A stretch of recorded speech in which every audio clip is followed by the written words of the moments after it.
What is an AI factory and why is it important to understand in the 21st century economy? AI. We've been talking a lot about AI over the last several years. It's multifaceted, and I think it's helpful to look at it in this lens. First, of course, AI is a new technology. It's a new technology in the sense that it's built differently than software of the past, and this new software can do things that software of the past could not do. And so it's incredible technology. All the things it can do, all the things that we have to do to keep it safe, all the amazing things that it's going to enable, fantastic. So there's the technology layer. The second layer, which is rather new, in the last technology industry, software production, it was done by humans typing. Now we have a new industry, and this software is produced with machinery. So you need a large supercomputer, you apply electricity to it, and what comes flying out of it are tokens. And these tokens could be reformulated into numbers and words and proteins and images and videos and three-dimensional structures. And, you could reformulate these tokens into all kinds of things. We call it intelligence. And so this machinery, this machinery looks different than the machinery of the past. And I call it an AI factory because it does one thing. Every single day it's producing tokens. And the layer above that is infrastructural.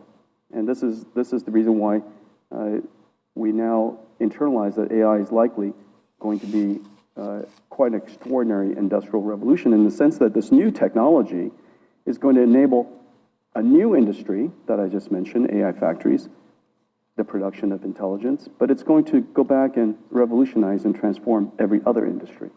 And so all of these tokens are going to go into healthcare and education. One of my favorites is education. I use it every day for education. Financial services, engineering. We use AI every day for software programming and supply chain management.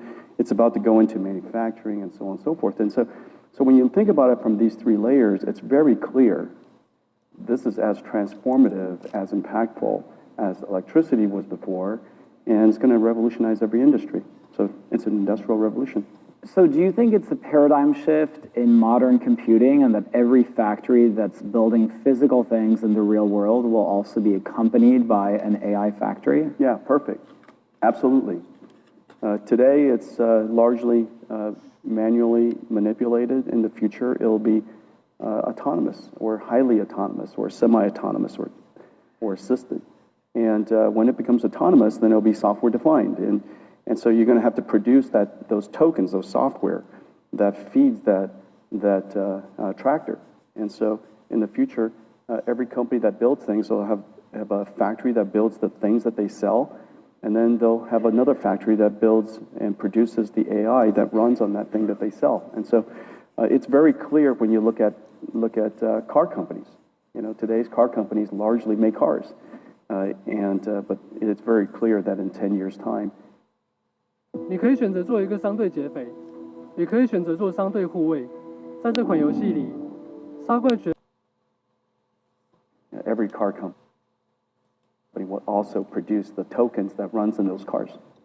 You've talked a little bit about physical AI, the concept of physical AI over the last year. For policymakers who are thinking about the future of American policy, can you explain to us a little bit what physical AI is and how we should be thinking about it? Take a step back. AI really came to consciousness, modern AI really came into consciousness about 12, 14 years ago when AlexNet came out and computer vision saw its big giant breakthrough. And that was I guess 2012. Around that time, when you take a step back, what is computer vision? In its largest context is perception. Perceiving the world, whatever modality of information. It could be, of course, images, it could be sounds, it could be vibration, it could be temperature. And we've now developed AI models that understand the meaning of all of that information and can be quite smart about it. So the first layer, the first wave of AI was perception AI. The second, what everybody started talking about maybe 5 years ago was generative AI. And generative AI is where the AI model has learned how to understand the meaning of the information, but translate it. So, for example, you could understand English and translate it to French. You could understand English and translate it to images. And so you could prompt it to generate images. So generative AI is essentially a universal translator, if you will. A universal translator that understands the language of humans, language. And so that's the next wave. The wave that we're in now is where you now have AIs that can understand, it can generate, but as you know, intelligence requires us to solve problems and recognize conditions that we've never seen before. And the way we do that is we use reasoning. We apply rules and laws and principles that we've learned in the past, and we break the problem down step by step by step. And even though we've never solved this problem before, through reasoning, we can solve it. Okay, and so one of the unique capabilities of intelligence. And so we're now in this age called reasoning AI, and reasoning AIs allow you to produce a form of digital robots. We call them agentic AI, agents. It has agency. And so AI that can understand the task that's been given, it can go off and learn and read, use tools like calculators and web browsers and spreadsheets, and then come back and does something for you. And it could be something related to supply chain, so it accesses SAP. It could be something related to HR, access Workday. And so these agentic AIs are essentially robots, but they're digital workforce robots. And so in the future, we're going to be the generation of CEOs that are going to manage biological workforce as well as digital workforce, and HR department for the biological workforce, and our IT department are going to become the HR of agentic AI, right? And so we have this. This is kind of the phase we're in today. Well, the next wave, and this is where the largest industries of the world are going to benefit. The next wave requires us to understand things like the laws of physics, friction, inertia, cause and effect, the fact that I tip that thing over, it's going to fall. When I set the bottle down, it's not going to go through the table. And so all of these common sense physical reasoning abilities that children have, that our pets have, most AIs don't have. I roll a ball over the kitchen counter and it goes up over the top and it disappears. Well, the AI thinks it's disappeared, but your dog knows it's on the other side. It understands this concept called object permanence, and it didn't go into another metaverse, and so it runs around the table and gets it. And a robot needs to learn that if you want to go from this side of the table to that side of the table, you can't go through the table. You're going to have to reason about how to go around the table. And so all of these type of physical reasoning things is what's called physical AI. And when you take that physical AI and then you put it into a physical object called a robot, you get robotics. And this is really, really important for us now because we're building plants and factories all over the United States. And we'd like to build it in a way that takes advantage of the latest technologies. And so hopefully, in the next 10 years, as we build out this new generation of plants and factories, they're highly robotic and they're helping us deal with the severe labor shortage that we have all over the world. So many people have talked about this concept about the fact that we're in an AI race globally. What do you think the U.S. government needs to do to win that AI race, to have the very best AI technology? First, in order to have a race, to do well in a race, you have to understand the race. And you have to understand the resources that you're working with, the assets that you have, the assets you don't have, your advantages and your disadvantages.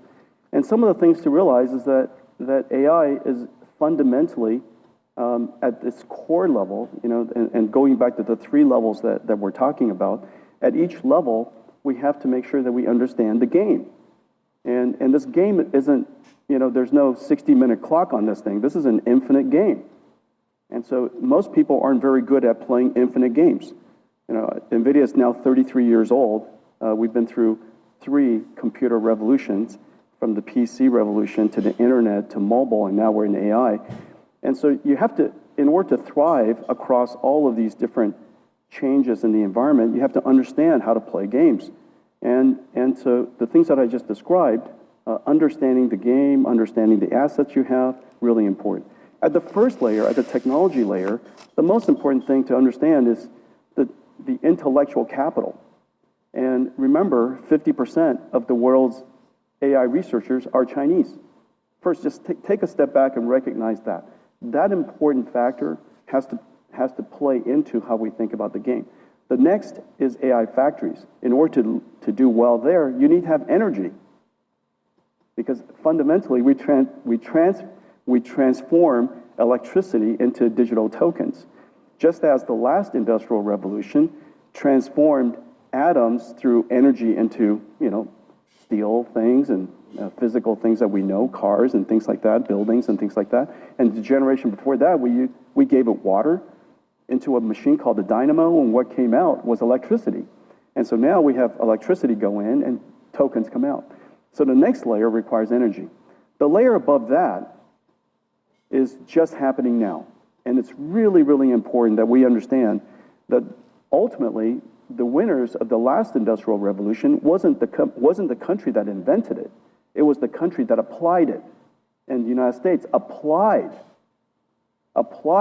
steel, applied energy faster than any country. Everybody else was worried about things like labor and horses being replaced by cars and those kind of matters. But the United States we just took it and ran with it.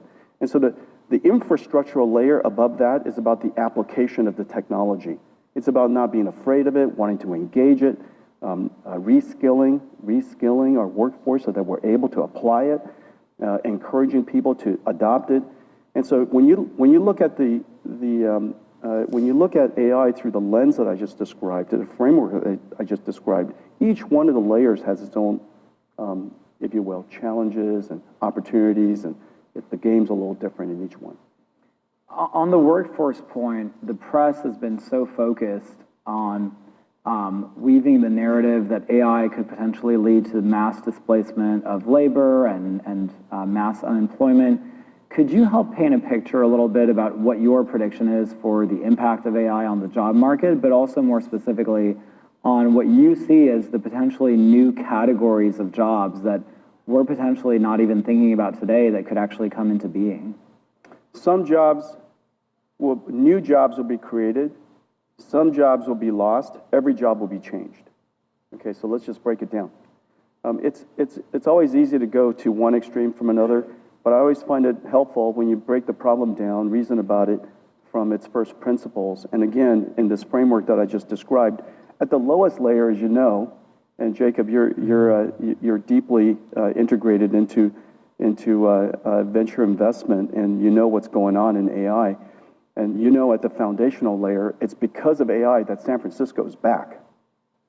Okay, anybody who lives in San Francisco, you'll know what I'm talking about. Just about everybody evacuated San Francisco. Now it's thriving again. It's all because of AI. And AI creates a new type of job, and the fundamental reason is because it's software development, but done in a different way. We've changed every layer of the technology as a result of AI. What used to be human-coded software running on CPUs are now machine learning-generated software running on GPUs. And so every single layer, the tooling of it, the compilers of it, the methodology of it, the way you collect data, curate data, use AI to guardrails, use AI to teach, use AI to keep the AI safe. All of that technology is being invented right now, and it creates tons of jobs. At the next layer, this is where the giant opportunity is. Remember, I just said that we're going to create a new type of factory, and this factory has electricity come in, and it generates tokens out. A 1 gigawatt factory, let me just put it, 1 gigawatt factory, and we're in the horizon building something like 7, 8, 10 gigawatts of AI factories. 1 gigawatt factory is $60 billion. $60 billion for 1 gigawatt. A 100 megawatt factory is pretty commodity now, it's pretty commonplace, and so you just divide that by 10. But $60 billion is the annual, one factory is the annual revenues of Boeing. And to build it, you have to finance it, creates a lot of jobs. You have to build out the site, the shell, creates a bunch of jobs, construction, You know, you got carpenters, you got steel workers, you got masons, you got to build out that factory. $60 billion factory. This thing is gigantic. You have to have, mechanical engineers, electrical engineers, plumbers, and then after that, all the low voltage stuff, all the IT and the networking. After that, operations. That entire cycle is about 3 years. A whole bunch of new trade jobs have to be created. These trade jobs, in the last computer industry, the last computing platform shift, the number one critical path for most companies' growth is software engineers. This next layer, AI factories, the number one is going to be trades, the trade craft. And I think this is terrific. Our country needs to acknowledge that trade craft is respectable work, and it's critical work, and it's necessary to build our country. And so we want to encourage trade craft, electricians, plumbers, carpenters, steel workers, the whole span of it. We're going to need a whole bunch. And then now, above that is when we can start talking about how are these AI agents going to change the work of doctors or financial service professionals or customer care. Or in our company, just as a starting point, every single software engineer is now assisted by AI assistants. And the amount of code that we check into the company is incredible. As a result, our productivity has shot up through the roof, and we're hiring more people because it enabled us to create more things that the world desires. It increases our revenues and increases our ability to hire. And so I think that layer above really wants to engage AI as early as you can. Remember, it's not AI that's going to take your job. It's not AI that's going to, destroy your company. It's the company and the person who uses AI that's going to take your job. And so that's, something to internalize. There's been such a huge amount of focus lately on bringing manufacturing back. A lot of people in the AI space have talked about the concept of how digital twins and manufacturing plants adopting digital twins could actually help enable rebooting manufacturing here. And simultaneously, the CEO of Apple, Tim Cook, recently said that one of the main bottlenecks to reshoring and making the iPhone here was having a good and precise robotic arm technology. So on both counts, it really seems like AI could be an enabling technology for manufacturing and reshoring. Could you tell us a little bit more about what your prognosis is on that? Yeah, well, first of all, manufacturing is not about low-cost labor. Advanced manufacturing today is software. The entire factory is software-driven. The entire factory is one giant robot, and it's a robot orchestrating a whole bunch of robots inside.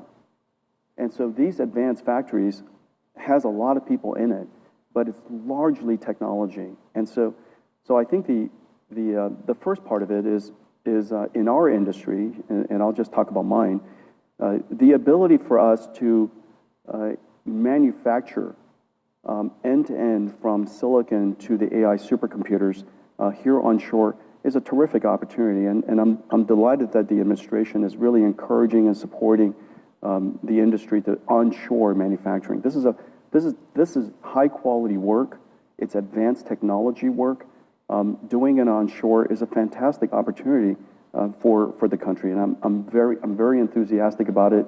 We're huge proponents of it, and we're fortunate that we have partners around the world who are supporting us to do that. That's number one. Second, if we don't get good at manufacturing, we're going to leave behind a giant industry that is going to be propelled by the availability of energy. What country doesn't want to get engaged in this new industry called AI? Why would you not want to produce AI? Why would you not want to engage in one of the most advanced manufacturing? It's manufacturing. It just happens to be numbers when it's done. And just like it was electrons at the last industrial revolution, most people couldn't understand that you could create this thing through a machinery called dynamo. Now we call it, NVIDIA AI supercomputers. But back then, a dynamo, what came out of it was invisible. It's electricity. Don't touch it, but it's electricity. It's electrons. And now, it's a new form of electrons. It's numbers. And so, of course, we want to engage in this new industry. And in order to do that, we have to have manufacturing onshore. Now, the thing that is absolutely the case because manufacturing is so technology intensive, we should do it in a digital twin first. We should do it in virtual reality first. NVIDIA designs the most complex systems in the world. Each one of our generation R&D, call it $20 billion, maybe more now. But call it $20 billion of R&D just to produce a family of chips. We designed those chips completely in their digital twin. They existed for months and months and months, long before we ever produced it. The moment I produced it, I know it to be perfect. I know it because we've simulated it, exhaustively, and we emulated it, and we put it into its paces. We should do the same with digital factories. These factories, large factories, we should completely create digital twins, use artificial intelligence to create these digital twins, operate it, virtual integration, integrate these magnificent structures completely digitally, operate it, optimize it, and use it for planning your output completely digitally. And in the future, every factory will have a digital twin version. In the future, and I'm hoping every human will have a digital twin version. Every car has a digital twin version. Every building has a digital twin version. Every city has a digital twin version. So this idea of digital twins is happening now, and it's all happening because of artificial intelligence. Jensen, my last question for you is, what is your expectation on the timeline by which we live in a world where AI-enabled robots become a ubiquitous part of everyday human life? A self-driving car is a robot. Now, it's taken us about 10 years. And now Waymo is, in cities all around the nation and is doing fantastically. And it's terrific to see the Waymos driving around in San Francisco and other cities. It took about 10 years. Robots will take less time. And the reason for that is because we can constrain the environments where the robots operate. And so the robots don't have to be as general purpose as a car. Once you're in San Francisco, you got to work in every street and every single condition. And so in the case of a robot, we could be a lot more constrained. From the moment that something is prototypable, fairly functional, to the time that it becomes high volume product, call it 5 years. And so we have quite high functioning robots today. And so in some 5 years time, we're going to see, robots get pumped out of these factories. And every car company who makes cars today will be very good at building robots.